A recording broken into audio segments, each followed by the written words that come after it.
کل قیامت کے دن اللہ رب العزت کے سامنے جب ہم حاضری دینے کے لیے جائیں گے، گرمی اور پریشانی کا عالم ہوگا۔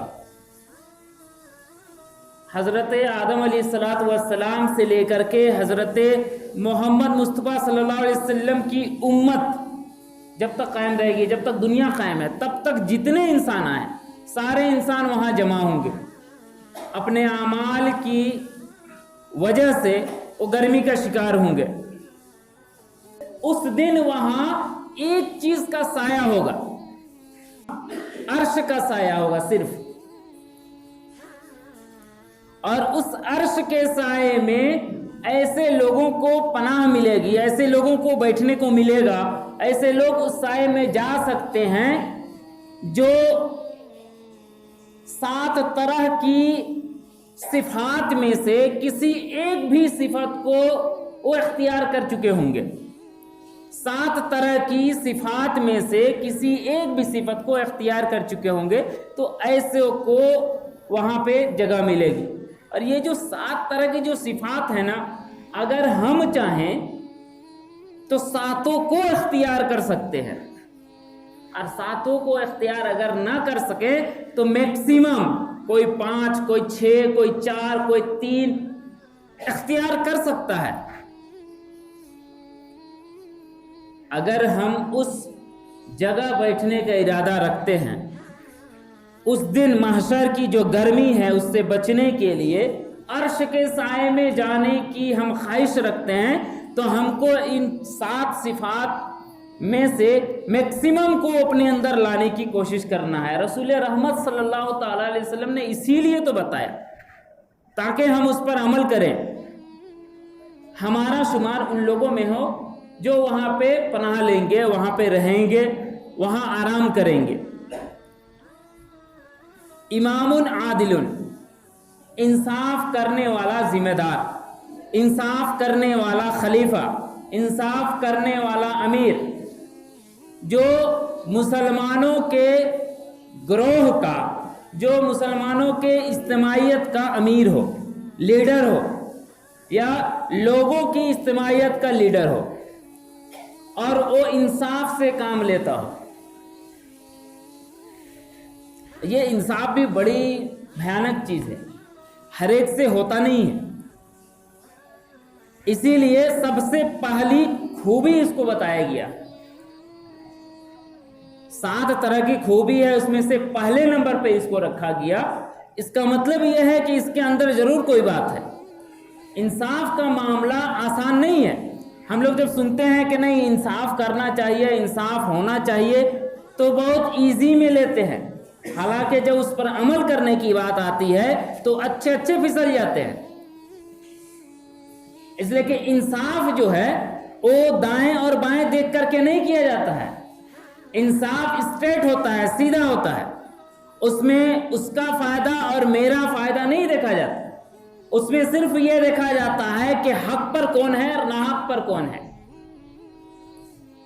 تو ایسا ذمہ دار، ایسا خلیفہ جو مسلمانوں کی اجتماعیت کا امیر ہو، یا کسی بھی چیز کا اس کو ذمہ دار بنایا گیا ہو، تو جس چیز کا اس کو ذمہ دار بنایا گیا ہے اس ذمہ داری کو ذمہ داری کے ساتھ ادا کرے، اچھے طریقے سے ادا کرے اور انصاف کے ساتھ اس کو کرے۔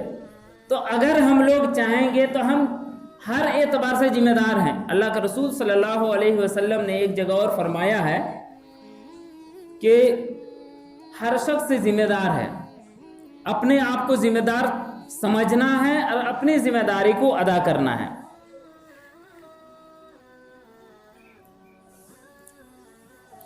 مسلم شریف کی ایک حدیث ہے جس میں کہا گیا ہے کہ جو انصاف سے کام لیتے ہیں، اللہ کے یہاں جب وہ جائیں گے تو ان کو ایک روشنی کا مینار دیا جائے گا، ایک پہچان دی جائے گی، یہ انصاف کرنے والے لوگ تھے۔ جیسے یہاں پہ پہچان ہوتی ہے بہت سارے لوگوں کی، جیسے کوئی ڈاکٹر ہوتا ہے تو اس کی پہچان الگ ہے، لباس دے کر کے ہم جان جاتے ہیں یہ پنڈت ہے، یہ ڈاکٹر ہے، یہ فلاں ہے، یہ فلاں ہے۔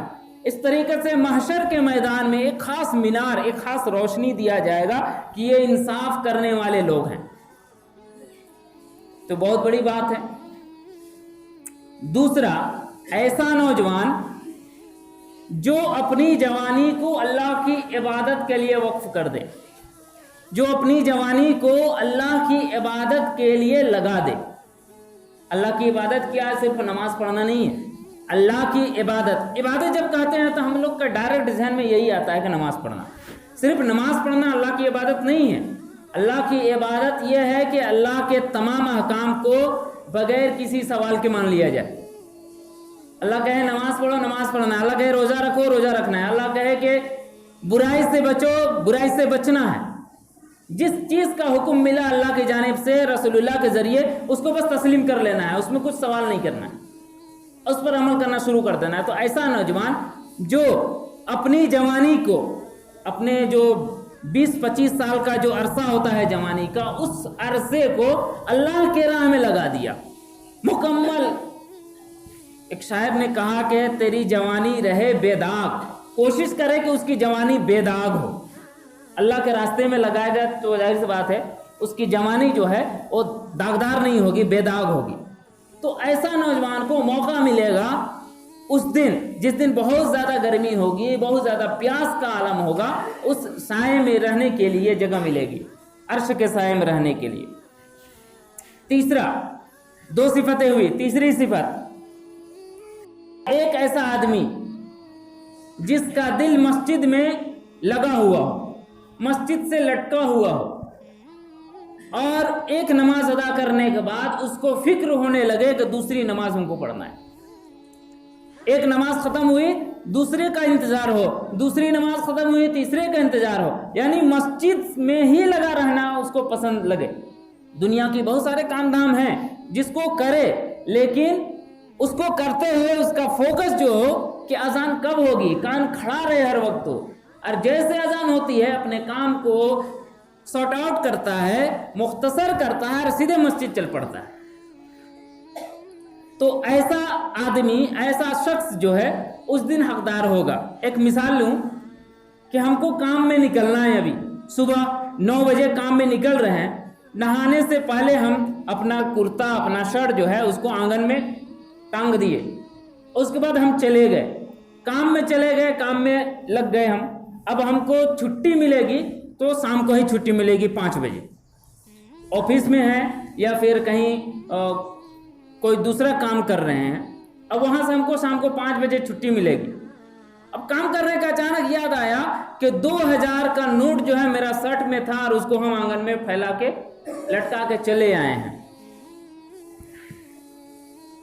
اس وقت ذہن میں یہ آئے گا کہ شاید کوئی لے لگا. تو پورے 5 بجے کام اپنا کر رہا ہے لیکن پورا فوکس رہے گا وہ شرٹ، اور جیسے چھٹی ملے گی سب کام کو چھوڑ کر کے پہلے شرٹ کو آ کے چیک کرے گا. ایسے ہی ایک بندے مومن جس کا دل مسجد میں لگا رہتا ہے، ایک نماز ادا کرنے کے بعد دنیا کے بکھیڑوں میں جا کے لگتا ہے تو اس کا دل لگا رہتا ہے مسجد میں. اذان ہوگی اور ہم کو جانا ہے مسجد. 3 صفت ہوئی. چوتھی صفت، 2 ایسے لوگ جو اللہ کے لیے ایک دوسرے سے ملتے ہیں اور اللہ کے لیے ایک دوسرے سے الگ ہوتے ہیں. اس کو دوسری حدیث میں اللہ رب العزت کے پیارے حبیب سیدنا محمد مصطفیٰ صلی اللہ علیہ وسلم نے کہا، جو محبت کرے اللہ کے لیے اور جو دشمنی رکھے اللہ کے لیے، اور جو کسی کو دے تو اللہ کے لیے اور جو کسی کو منع کر دے تو اللہ کے لیے، ایسی صفت اگر کسی کا اندر ہے تو اس کا ایمان مکمل ہو گیا ہے. تو 2 ایسے لوگ جن کا ملنا، 2 ایسے لوگ جو ایک دوسرے سے محبت کرتے ہوں اور ایک دوسرے سے الگ ہوتے ہوں اس بنیاد پر کہ اللہ خوش ہو جائے، تو ایسے لوگ کو، ایسی صفت رکھنے والے کو اس دن اللہ تبارک و تعالی وہاں جگہ دیں گے.